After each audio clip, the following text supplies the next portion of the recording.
Welcome to the 12-Minute Leadership Podcast, where in 12 minutes or less, I'll share small things that you can put into immediate practice that will make a big difference in your leadership effectiveness. I'm your host, Elise Morales, leadership professor, consultant, and coach. For the last 17 years, I have helped thousands of leaders level up their influence and achieve remarkable results. If you want to trade compliance for true commitment and create your dream team, you are in the right place. Get ready for a quick hit of practical wisdom to increase your team's engagement, inspire top performance, and retain your best talent.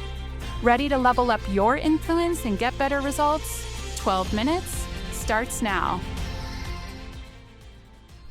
Hi everyone, Elise here. Welcome back to the podcast. Last week, we kicked off this series by talking about why coaching is one of the highest return investments you can make as a leader. We talked about the difference between managing, mentoring, and coaching. And we talked about who to coach and why coaching is one of the most powerful ways to develop people rather than simply direct them. Today, I want to make this incredibly practical. Maybe after listening to last week's episode, you thought, okay, I want to coach more, but what does a great coaching conversation actually sound like? Over the years, I've coached hundreds of leaders and trained many more to become better coaches themselves. While every conversation is unique, I've noticed some common practices that consistently help people grow. So instead of giving you a list of 10 tips, I'd like you to imagine sitting in on a coaching conversation. Let's imagine someone on your team walks into your office. We'll call her Sarah. Sarah has recently been promoted into a new leadership role. She's bright, she's hardworking, people respect her. But today she sits down and says, I don't think I'm very good at leading. I feel like I'm failing. How do you respond? First, start by building trust. The temptation is to jump right into problem solving. After all, that's what many leaders have been rewarded for throughout their careers. But great coaches know something important. People don't grow because someone gave them better advice. They grow because someone created an environment where they felt safe enough to think honestly. So instead of immediately reassuring Sarah or telling her what she should do, you might simply say, okay, tell me more about that. Or I'm really glad you brought this up. Those aren't dramatic coaching questions, but they communicate something really powerful. I'm here, I'm listening. This is a safe conversation. People won't wrestle with difficult truths if they're busy protecting themselves. Trust always comes before transformation. One of my favorite lectures on trust is Brené Brown's The Anatomy of Trust. You can check it out on YouTube. Okay, another tip, stay curious longer than feels comfortable. Let's say Sarah says, I just don't think I'm cut out to lead. Most leaders immediately start fixing. No, you're doing great. You'll be fine. Everyone feels that way. While those responses are well-intentioned, they often end the conversation before we've even understood what's going on. So instead, ask some questions and become curious. What makes you say that? Can you tell me about a recent situation? What happened? Curiosity slows us down.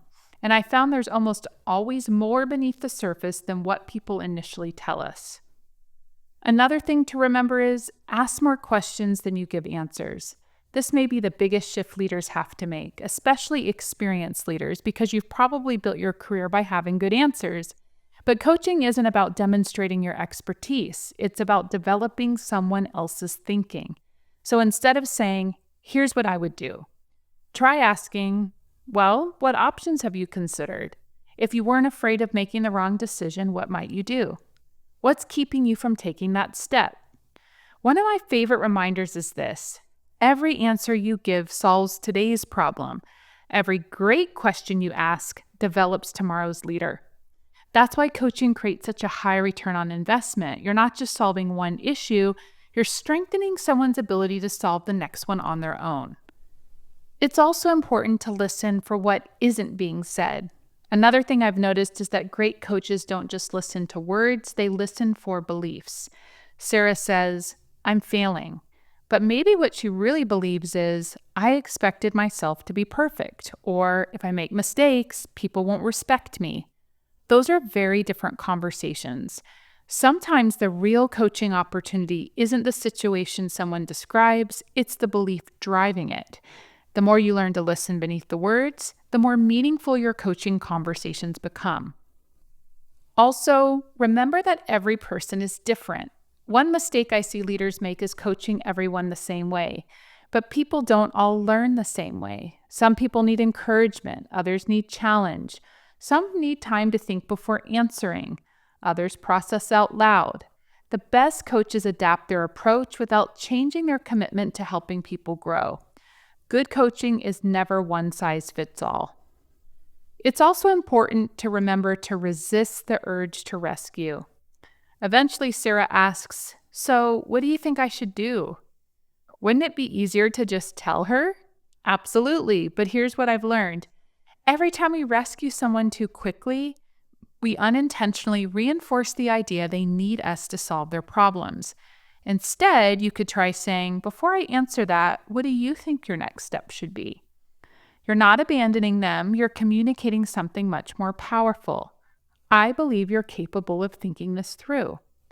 Sometimes confidence doesn't come from receiving the answer, it comes from discovering you already had one. And finally, end with clarity.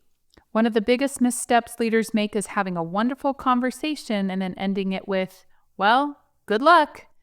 Coaching should create clarity. Ask questions like, "What does success look like? What's one thing you'll do this week? When will you do it?" Without a clear next step, even the best coaching conversations tend to fade away. Insight is valuable. Action is what changes behavior. And don't let the conversation end there. Perhaps one of the simplest and most overlooked things you can do as a coach is follow up. A week later, stop by Sarah's office. Ask, "How did that conversation go? What happened? What did you learn?" Nothing communicates "I believe in you" quite like remembering what mattered to someone. Follow-up tells people this just wasn't another meeting, it was the beginning of a development journey. There's one final thought I'd like to leave you with. Believe in people before they believe in themselves. I think it's the most important one. The best coaches see potential before performance. They see leaders before titles, growth before perfection, potential before results. If you think back over your own career, chances are someone believed in you before you fully believed in yourself. Maybe that gave you an opportunity you didn't think you were ready for. Maybe they encouraged you when your confidence was low. Maybe they saw gifts and strengths you couldn't yet see. As leaders, we now have the privilege of doing that for someone else. Never underestimate what can happen when another human being consistently hears, "I believe you're capable of more than you realize." Sometimes our belief becomes the bridge that helps someone discover confidence of their own. So in closing, and as we wrap up this 2-part series, I hope one thing has become clear. Coaching isn't another item on your leadership checklist. It isn't a meeting. It isn't a performance review. It isn't another leadership technique. It is a way of leading. It requires curiosity and patience and listening and trust, and also great questions, and a genuine belief that people are capable of more than they're currently demonstrating. Yes, coaching often takes longer than simply giving someone the answer, but that's because coaching isn't designed to create faster conversations, it's designed to create stronger people. So this week, I'd encourage you to choose one person. Schedule one conversation, ask one more question than you normally would. Listen a little longer than feels comfortable. Resist the urge to solve every problem and see what happens. You'll see that leadership isn't about having all the answers. It's about helping other people discover they're capable of finding them. The greatest legacy you'll ever leave as a leader won't simply be the goals you achieved. It will be the people who became better because you invested in them. So, I hope that you enjoyed this 2-part series on coaching. Share it with another leader who needs it. I'll see you next time.